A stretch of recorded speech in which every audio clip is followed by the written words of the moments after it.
Good afternoon, everyone. EPA Administrator Pruitt is here today to deliver a brief statement on the President's announcement yesterday and answer any questions you have regarding the Paris Climate Accords decision that the President reached yesterday. As always, I ask that you keep your questions for Administrator Pruitt on topic. Once he's finished, I'll be back up here to answer some questions of the day. I would note that he has a flight to head to, so we're going to try to keep this relatively short on his end. With that, Administrator Pruitt. Well, it's good to be with you this afternoon, and want to first begin by saying that the President made a very courageous decision yesterday in behalf of America. He put America's interests first with respect to environmental agreements and international discussions. I really appreciate his fortitude. I really appreciate his leadership in this matter. The discussion over the last several weeks has been one of a thoughtful deliberation. He heard many voices across a wide spectrum of vantage points, and the President made a very informed and I think thoughtful and important decision for the country's benefit. You know, what we have to remember when it comes to environmental agreements and international agreements with respect to things like the Paris Agreement is we have nothing to be apologetic about as a country. We have reduced our CO2 footprint to levels of the early 1990s. In fact, from 2000 to 2014, we reduced our carbon footprint by up over 18%. And that's been largely accomplished through innovation and technology, not government mandate. So when we look at issues like this, we are leading with action and not words. I also want to say that exiting Paris does not mean disengagement. In fact, the President said yesterday that Paris represents a bad deal for this country. It doesn't mean that we're not going to continue the discussion. To export our innovation, to export our technology to the rest of the world, to demonstrate how we do it better here is, I think, a very important message to send. He indicated that he's going to either re-enter Paris or engage in a discussion around a new deal with a commitment to putting America first. The President has said routinely he's going to put the interest of American citizens at the head of this administration. That's in trade policy, that's in national security, that's in border security, that's in right-sizing Washington, D.C., and he did that with respect to his decision yesterday on Paris. So with that, we'd be happy to answer any questions you might have. And I don't know your name, so you'll have to forgive me of that.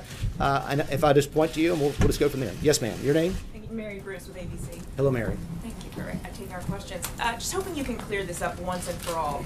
Yes or no? Does the President believe that climate change is real and a threat to the United States? You know what's interesting about all the discussions we had through the last several weeks have been focused on one singular issue. Is Paris good or not for this country? That's the discussions I've had with the President. So that's been my focus. The focus remained on whether Paris put us at a disadvantage, and in fact, it did. It put us at an economic disadvantage. You may not know this, but Paris, it set targets of 26 to 28%. With the entire agenda of the previous administration, we still fell 40% short of those targets.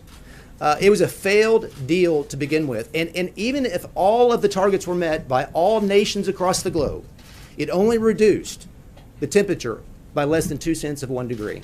So that is something that the President focused upon with respect to how it impacted us economically and whether there were good environmental objectives that were achieved as a result of Paris. His decision was no, and that was the extent of our discussions. Yes, ma'am. Yes, ma'am. Yes or no? Yes, ma'am. 0.2% statistic that you're citing, the MIT scientists who helped with that report say that Trump, quote, badly misunderstood the findings of that report, and that, in fact, if we take no action, temperatures could rise a devastating 5 percentage points. So specifically, what other science? There were other studies that were published. Rely on. There were other studies published at the time. The MIT study was something that, as you indicated, showed 0.2 degrees. They didn't have a corner on the market as far as the studies at that time. There were many at that point. We can provide those to you. What's clear about Paris, what's clear, is if you go back and look at the criticism that was being levied against the Paris Agreement, it wasn't just from folks in this country who wanted it to be ratified or were critical of the processes. The environmental left was very critical of Paris. In fact, James Hansen is an individual who said at the time it was a fake and a fraud, and the general counsel of the Sierra Club said the same thing. So if you go back and read the media accounts, there was much criticism, largely because it did not hold nations like China and India accountable. As you know, China did not have to take any steps of compliance until 2030. India had no obligations until $2.5 trillion of aid were provided. And Russia, when they set their targets, they set 1990 as their baseline, which allowed them to continue emitting more CO2. In this country, we had to have a 26 to 28% reduction in greenhouse gases, which represented the Clean Power Plan and the entire climate action agenda of the past administration. Yes, sir. Sir, I'd like to go back to the first question that was asked that you didn't answer. Does the president believe today that climate change is a hoax? That's something, of course, he said in the campaign.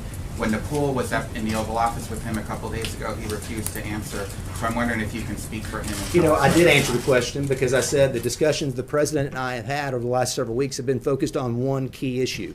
Is Paris good or bad for this country? The president and I focused our attentions there. He determined that it was bad for this country. It hurt us economically. It didn't achieve good environmental outcomes, and he made the decision to reject the Paris deal. Yes, sir. Yes, sir. Right there. Yes, sir. Thank you. Given the fact that you and other administration officials haven't been able to outline the president's views on climate change, why should other countries believe that the president wants to negotiate a new deal in good faith? As I indicated in my comments yesterday, and the president emphasized in his speech, this administration and the country as a whole, we have taken significant steps to reduce our CO2 footprint to levels of the pre-1990s. What you won't hear, how did we achieve that? Largely because of technology, hydraulic fracturing, and horizontal drilling that has allowed a conversion to natural gas and the generation of electricity. You won't hear that from the environmental left. And so we need to export clean coal technology. We need to export the technology in natural gas to those around the globe, India and China, and help them learn from us on what we've done to achieve good outcomes. We've led with action, not words. Paris at its core was a bunch of words committed to very, very minimal environmental benefits and cost this country a substantial amount of money and put us in an economic disadvantage. Yes, sir. Yes, sir. Does the president believe that, or does the administration believe that any additional deal on carbon emissions, whether it's Paris or a subsequent deal, needs to I'm sorry, I missed the first part of your question. Can you, Does the administration believe that any deal, whether it's a revised Paris agreement or another carbon emissions deal, needs congressional approval, either as a treaty or some other form? Well, I think it's clear with respect to the Paris agreement that there are concerns by the administration. The president expressed this constitutionally in his speech yesterday. I have similar concerns that it should have been submitted to the U.S. Senate for ratification. I think it depends on the nature of the deal, what you actually negotiate. If we're talking about exporting innovation and technology to the rest of the globe, I would say not. I would say that that's not something that needs to be submitted to the U.S. Senate. I would say, however, that if you're setting targets, if you're setting emission targets that are enforceable domestically through regulation or statute, then very much so, the voice of American citizens across the country needs to be heard through the ratification process. Yes, sir. Yes, sir. Thank you. Obviously, a lot of people from the White House are not willing to answer this question of what the president's view is on climate change. So let's talk about your personal views. In March, you said there's tremendous disagreement about the degree of human impact, and you would not agree that it's a primary contributor to global warming. Would you agree that human activity contributes at all to global warming? I don't know if you guys caught my confirmation process or not, but it's a very intense process, by the way. But that confirmation process, I indicated that in fact global warming is occurring, that human activity contributes to it in some manner. Measuring with precision, from my perspective, the degree of human contribution is very challenging, but it still begs the question, what do we do about it? Does it pose an existential threat, as some say? You know, people have called me a climate skeptic or a climate denier. I don't know what it means to deny the climate. I would say that there are climate exaggerators. In fact, many of you, I don't know if you saw this article or not, but The Climate of Complete Certainty by Bret Stephens that was in the New York Times talked about, and I'll just read a quote because I think it's a very important quote from this article. Anyone who's read the 2014 report of the IPCC knows that while modest 0.85 degrees Celsius warming of the Earth has occurred since 1880, much else that passes as accepted fact is really a matter of probabilities. That's especially true of the sophisticated but fallible models and simulations by which scientists attempt to peer into the climate future. To say this isn't to deny science isn't to acknowledge it honestly. And I think that, look, the debate, what the American people deserve, is a debate, objective, transparent discussion about this issue. And what Paris represents is a international agreement that put this country at a disadvantage with very little benefit environmentally across the globe. If we deserve a Mr. debate, Pruitt, why though, haven't Mr. Pruitt, you may I ask a discussed this follow-up with the question on that, president? sir? Why haven't Why you then discussed this with why the then president? is the Arctic ice shelf melting? Why are the sea levels rising? Why are the hottest temperatures in the last decade, essentially the hottest temperatures that we've seen on record? We've since actually been in a record hiatus, taking we've actually been in a has hiatus begun? since the late 1990s. But as you know. sir, so there's when NASA says that 95% of the experts in this area around the world believe that the Earth is warming, and you are up there throwing out information that says, well, maybe this is being exaggerated and so forth, and you're talking about climate exaggerators, it just seems to a lot of people around the world that you and the president are just denying the reality. And the reality of the situation is that climate change is happening, and it is a significant threat to the planet. Let me say this, and I've said it in the confirmation process, and I said it Measures yesterday. are right no, about let the me Arctic finish. ice and the There is- sea there- levels and we have done a tremendous amount as a country to achieve reductions in CO2. And we have done that through technology and innovation. We will continue to do that. We will continue to stay engaged. We are a part, as you know, of the UNFCCC. And that process encourages voices by subnational groups and by countries across the globe. And we are going to stay engaged and try to work through agreements and achieve outcomes that put America's interest first. This is not a message to anyone in the world that America is should be apologetic of its CO2 position. We are actually making tremendous advances. We're just not going to agree to frameworks and agreements that put us at an economic disadvantage and hurt citizens across this country. Yes, sir. Though, that you're putting your head Yes, in the sir. sand, though, Mr. Pruitt. Are they a little worried that you're putting your head in the sand? Well, on that? there's no evidence of that. Yes, sir. Thank you, Mr. Administrator. Your fellow Sooner Senator Inhofe said that while he has full confidence in the president in this, he is very nervous about lower-level career government employees in the EPA and the State Department in actually executing what's needed to exit the Paris Climate Accord. As the administrator of EPA, what do you say to your own senator? What's important to know is that the president said unequivocally yesterday that the targets set in Paris, the 26 to 28% targets, are not enforceable and are not going to be complied with. The Green Climate Fund, where the United States committed $3 billion of initial funding, is not going to continue. That is unequivocally the case, and that's going to be immediate. Now, there are discussions that are ongoing with the Justice Department on the steps that we'll be taking to execute the withdrawal and the exit. That's something that's going to be happening over the next several weeks. But as far as the targets are concerned, as far as the Green Climate Fund, that is immediate, and it's something that's clear. Yes, ma'am. Thank you. European leaders have made it very clear. I'm sorry? That European leaders have Okay. made it very clear the deal can't be renegotiated. So how does the president renegotiate a deal when the other parties aren't willing to come to the table?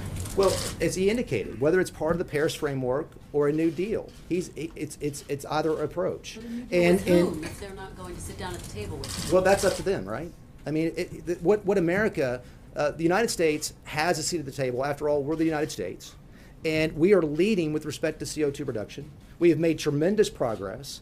If nations around the globe want to seek to learn from us on what we're doing to reduce our CO2 footprint, we're going to share that with them, and that's something that should occur and will occur in the future. And we will reach out and reciprocate with nations who seek to achieve that. And just a quick follow-up. You're the EPA administrator. Shouldn't you be able to tell the American people whether or not the president still believes that climate change is a hoax? Where does he stand? As I indicated several times through the process, there's enough to deal with respect to the Paris Agreement and making an informed decision about this important issue. That's what our focus has been over the last several weeks.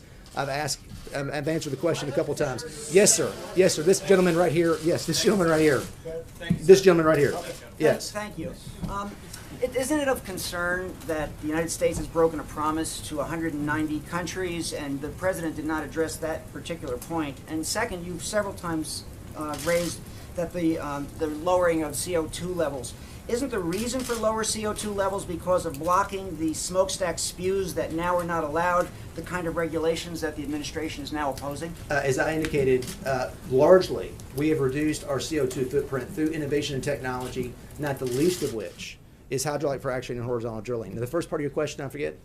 Isn't it of concern that we broke a promise to 190 countries, and how does that help our credibility? Well, truly, this gentleman's question back here, if it was a promise that was enforceable and was going to obligate this country, then it should have been ratified as a treaty, right? The exposure here to us domestically was 26 to 28% targets that were part of an international agreement, and there are provisions in the Clean Air Act that actually allow for lawsuits to be filed domestically to compel regulation to meet those kinds of percentages.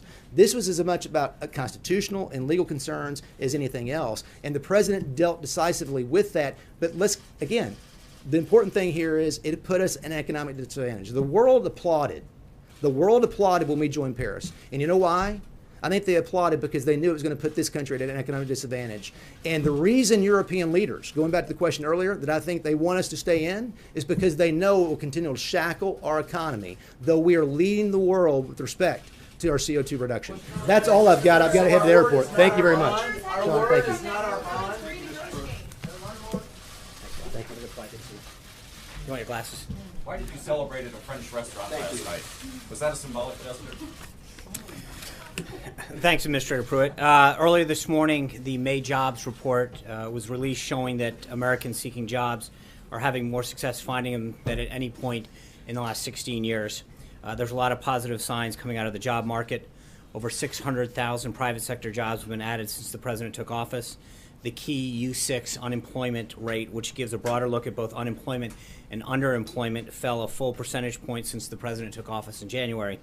Long-term unemployment is down by 187,000 since the president took office, and America's miners and drillers are getting back to work, with that sector showing job growth for the seventh straight month. The president's not going to stop until every American who wants to work can find meaningful employment. That's why we're working tirelessly on policies that will keep the economy growing, with a tax plan that will leave more money in the pockets of hardworking Americans and making it easier for businesses to thrive, an infrastructure initiative that will generate $1 trillion of investment and put Americans back to work, rebuilding our nation's crumbling roads and bridges, repealing and replacing the job-killing Obamacare with a system that encourages competition and drives prices down, and a systematic regulatory reform to reduce unnecessary burdens on manufacturing and other key industries, aiming for the most far-reaching rollback since the Reagan years. You can expect the president to be focusing even more on jobs this month and holding events in Washington and outside, pushing his pro-growth, pro-jobs agenda.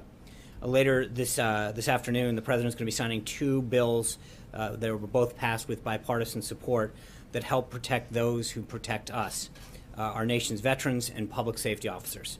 First, the Public Safety Officers Benefit Improvement Act of 2017, which was co-sponsored by Senate Judiciary Committee Chairman Chuck Grassley of Iowa and Senator Kristen Gillibrand of New York. It was unanimously passed by the Senate last month. It will reduce the unacceptable backlog of families awaiting approval of survivor benefits and public safety officers that were killed in the line of duty. The second is the American Law Enforcement Heroes Act, which is co-sponsored by Senator John Cornyn and Senator Amy Klobuchar, which also unanimously passed the Senate and assists state and local law enforcement in adding veterans to their forces by prioritizing the Department of Justice funding to law enforcement agencies that is used to hire veterans.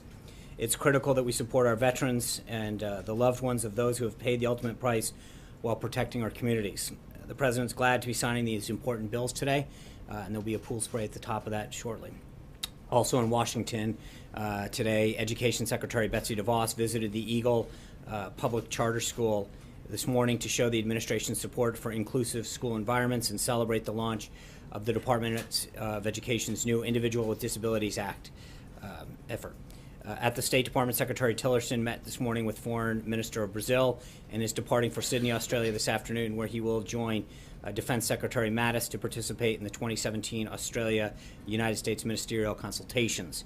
Prior to his arrival in Australia, Secretary Mattis will attend the Shangri-La Dialogue in Singapore, where he will deliver remarks and meet with regional allies and counterparts to discuss security issues. With that, I'd be glad to take a few questions. Kevin. Thanks, Sean.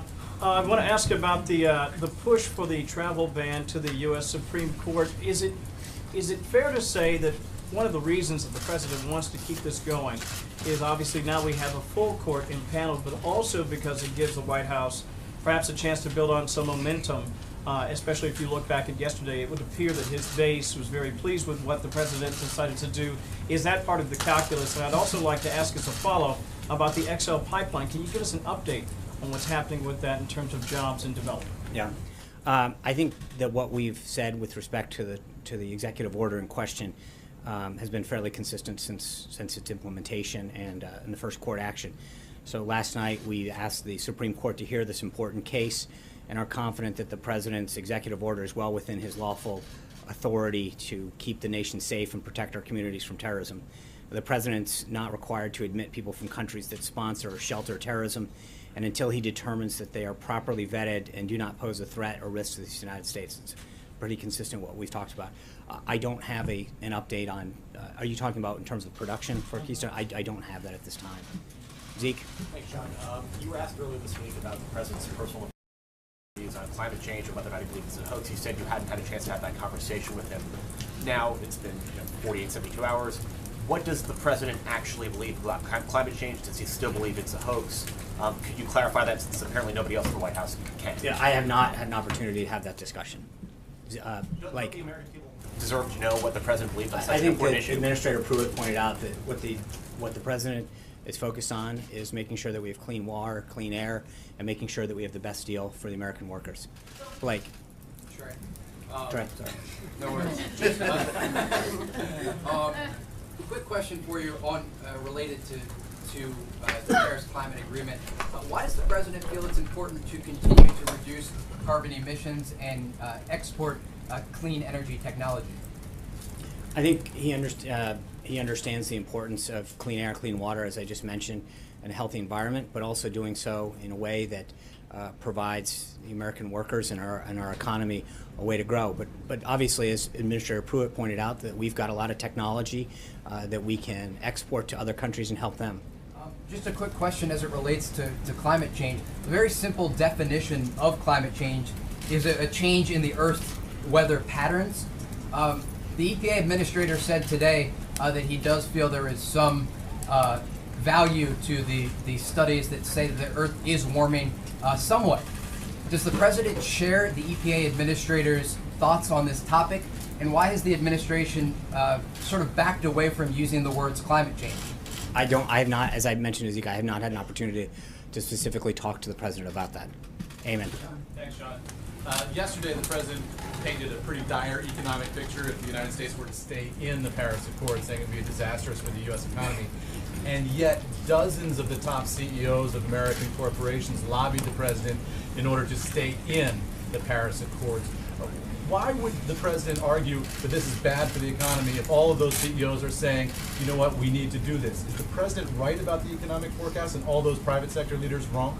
I think the president took input from a lot of individuals, and there were other sectors that were very concerned about the implementation of it. And frankly, I think there were some companies and some organizations that are among those that you mentioned that while they maybe wanted to stay in, also expressed concern about the target levels. But at the end of the day, the president's #1 priority is to get the best deal for the American people. This is who they elected last year. This was, I think, one of the things that we've got to remember is that the president was very clear on the campaign trail about his position on this, but he was also clear that he was going to negotiate the best deal for the American people. And if you look at all of the deals that we have, whether the trade deals or Paris, the president's made it very clear that he's committed to getting the best deal for America, America's workers, America's manufacturers. Is it going to replace Elon Musk and Bob Iger on the president's advisory council? I don't know at this point. Jim. Thank you, Sean. The president's critics are claiming that the, pulling out of the accord will lift China as a global leader. Do you agree with that sentiment? What does the White House have to say about that? Well, I think part of the reason that the president said it was a bad deal yesterday is because countries, including China, were not making substantial progress in reducing their carbon footprint. They weren't doing enough, and America was carrying the load. So I think by negotiating a better deal, hopefully we can get a better result for our country and the world. John. Thank you, Sean. Yesterday, President Macron of France delivered a sharply worded speech in English attacking the president on the climate change decision, saying it is bad for all of our children, and he specifically called on scientists to come and move to France. What's the president's response to President Macron? I think that the president has made it clear since day one that his job is to protect the interest of this country and our citizens. As he said yesterday, he was elected to represent Pittsburgh, not Paris. Hunter. Thank you, Sean. The Washington Post has reported that the administration is considering returning these properties in Maryland and New York to Russia. What is the reason for that, and what would the White House have to see before giving back those properties? The State Department issued comments on that earlier, saying, quote, "The U.S. and Russia have reached no agreements. They're projecting the negotiations further along than they are." So the State Department's the lead on that. They've been very clear where we stand on that. Charlie? Has the president been following the Kathy Griffin meltdown, and does the family want a personal apology for the beheading photo? Does what, please? Does the family want a personal apology from Kathy Griffin after the beheading photo? Yeah, the president, the first lady, and the Secret Service have all made it very clear their view on those thoughts. Steve? Sean, it's been a matter of curiosity in this town for a couple of days now. Is the White House going to invoke executive privilege to prevent James Comey from testifying before the Senate Intelligence Panel next week? That committee hearing was just noticed, and I think obviously it's got to be reviewed. And so that is not a no. No, it's just saying literally, my understanding is the date for that hearing was just set. I have not spoken to counsel yet. I don't know how they're gonna respond. Jen. Two questions, Sean. One on the tax bill and one on the debt ceiling. In the Rose Garden yesterday, the president said something about our tax bill is moving along in Congress very well. We've heard something about a bill being drafted in House Ways and Means. Is that what he was talking about, or what tax bill was he referring to? I think, as you know, Secretary Mnuchin and Director Cohen were here a couple weeks ago laying out the broad principles of what they look to see in legislation. They've had several discussions, both in the House and the Senate, bipartisan and industry groups, and I think that the reception that the President's initiative has received in both chambers is moving along very well with leadership and rank and file members. And then on the debt ceiling, we've been getting some mixed messages from administration officials on whether you'd like to see a clean debt bill or whether you'd be. Can you explain what the president's feeling is on whether he'd like to see riders attached on decreasing spending or whatever? What is his feeling? I think both Secretary Mnuchin and Director Mulvaney have weighed in on this. This is something that we're going to work with Congress on. So we're not there yet. It's something that our team is going to continue to work with them on. Jessica. Thanks, John. Two questions. Number one, when we heard the administrator talk about this decision on the Paris Climate Accord, he said it's not a signal that the U.S. wants to disengage on climate policy. So what are the steps that the administration is taking to engage internationally on climate? And secondly, as you well know, climate has been a key part of cooperation between the U.S. and China. Will you try to replace that very important sort of intersection of interests with something else? Will you continue to do some technological cooperation on clean energy, for example, with the Chinese? Do you have any thoughts on that? Well, this is a decision that was just made yesterday afternoon, and I think the President is going to engage both with domestic stakeholders. He mentioned in the speech yesterday he looks forward to talking to leaders in both parties about a way forward and reasonable ways in which we can engage in that. And then he'll obviously continue to talk to world leaders, but that's a process that has to evolve. What's that? China, the relationship with China as a point of cooperation. Have you guys given some thought to how you'll manage? Because the model was you manage tensions with China as the U.S. government by having areas of cooperation, and this was previously an area of cooperation. There's obviously other areas that the White House is working on now with China, but do you envision some other cooperation on the area of climate with the Chinese government?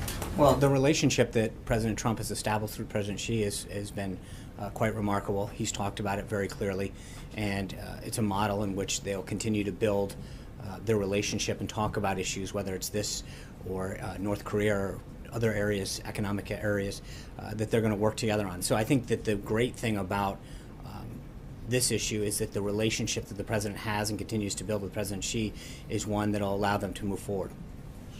Thank you, Sean. In a recent statement by Senator McCain, he said that Vladimir Putin is a greater threat to the United States security of the U.S. than ISIS. Has the president had any conversation with you about that comment? No, he hasn't. Sean, thank you. Secretary Mnuchin has said that he wants the debt ceiling raised before the August recess, that we're going to run out of money by then. This morning, he wants it clean as well. This morning, Gary Cohn said that the administration is willing to do whatever with Congress to get it passed before August, and the Freedom Caucus has said they want spending cuts. So what does this look like? It doesn't sound as if the Treasury Secretary is going to get a clean bill. What's the administration willing to take as far as spending cuts to get the debt ceiling raised? I mean, I think that was the nature of what Jen was asking, and I think that is a conversation that our team is going to have with congressional leaders and other stakeholders, Freedom Caucus and other members, about what it's going to take. I think there's bipartisan recognition that we need to get that done, and so Secretary Mnuchin, Director Cohn, Director Mulvaney, and other members of the team will continue to work with congressional leaders to figure out what it takes to get it done. Sean, April. Sean, could you tell me, how is the president dealing with the fact that there are several mayors, many mayors, from a bipartisan group, the U.S. Conference of Mayors, who are against the president's withdrawal from the Paris Agreement? How does this president move forward with what he's saying about making coal great again and taking walking away from the economics of clean energy, and then walking out of Paris when you have mayors who are saying we're going to continue with the Paris Agreement? Well, if a mayor or a governor wants to enact a policy, that's on a range of issues, they're accountable to their own voters, and that's what they should do. We believe in states' rights, and so if a locality, a municipality, or a state wants to enact a policy that their voters or their citizens believe in, then that's what they should do. And one other question. But I will say that with respect to elected officials, there was, I think, a large contingent of officials at every level of government that were very pleased with the president's decision yesterday and applauded him for that. A bipartisan group of Republican and Democratic mayors who are very upset about this. And we have some bipartisan support for it. Okay, and last topic. There are numbers of reports on hate crimes. Nooses have been found at the museum, the new museum that the president toured, the African American History and Culture Museum. And also there was very negative word, one of the worst words you can say, spray painting on LeBron James' home. What is the president saying about this, specifically as people are saying over the last 130 plus days, people are feeling that there has been a divide that is perpetuated from this White House?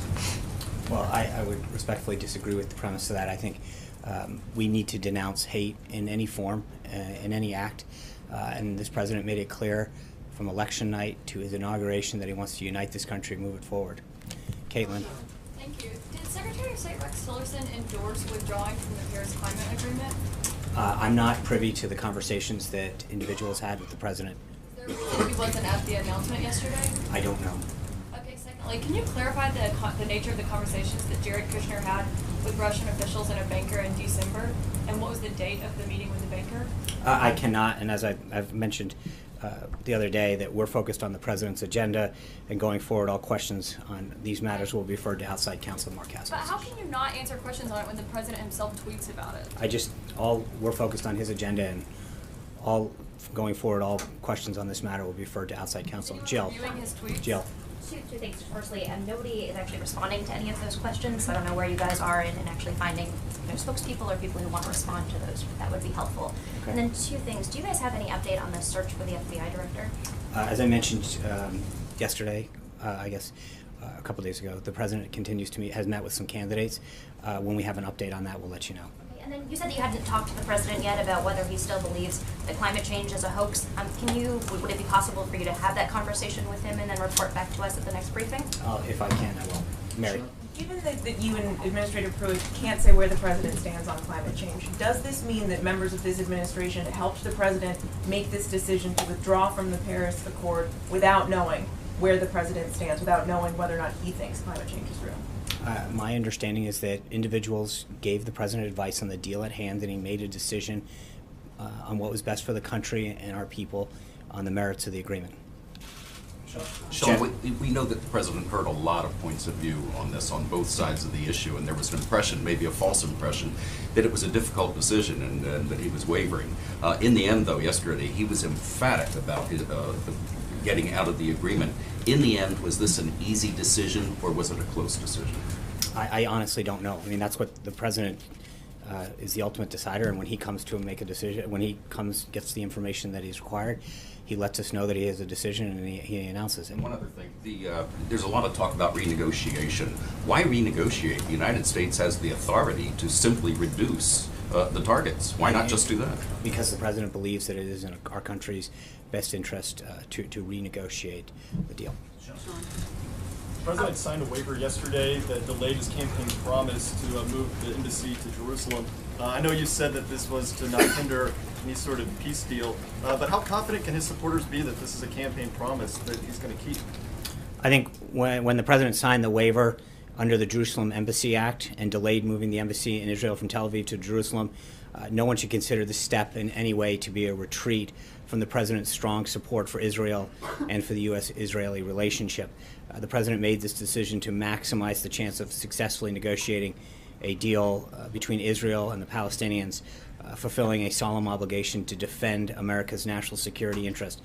But as he repeatedly stated his intention to move the embassy, the question is not if that move happens, but when. But you told him during the campaign to do it on day one. I mean, is there a time frame now for when he will do this? His ultimate goal is to get peace, and as I said, it's not an if, it's a when.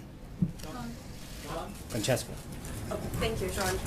Following up on Caitlin's question, and then I have a second thing after that, is it still the administration's position, though, that Jared Kushner was in the meeting with the Russian banker as a representative of the transition, representing the president, As I said to Caitlin, we're focused on the president's agenda, and going forward, all questions on these matters will be referred to outside counsel, Mark Kasowitz. Something you may be able to answer directly is, does the president still have confidence in Jared Kushner? Absolutely. Thank you, Sean. One of the ethics pledge waivers that the White House released applied to all White House appointees concerning discussions with the news media and was retroactive. Was that aimed at, did the White House have Steve Bannon's communications with Breitbart News in mind? Was that applied retroactively to address those communications? And any response to Director Schaub's claim that if you need a retroactive waiver, you have violated a rule? Yeah, that's great. There's two pieces to that that are important.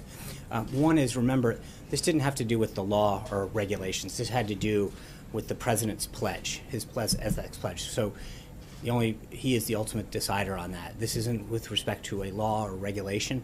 And that what we discovered was that several individuals on staff had previously worked for media organizations. And in order to continue having those discussions and advancing the president's agenda and priorities, it was important to make sure that all individuals had the opportunity to be able to speak to the media about what the president was doing to make the country stronger. For what it's worth, today happens to be National Leave Work Early Day. I hope you all get a chance to participate. If you didn't, maybe go home if you participated in National Donut Day, and go home a little early and work it off. But with that, I hope you get to take advantage of that day. Have a great weekend. Thank you. Are you going home early?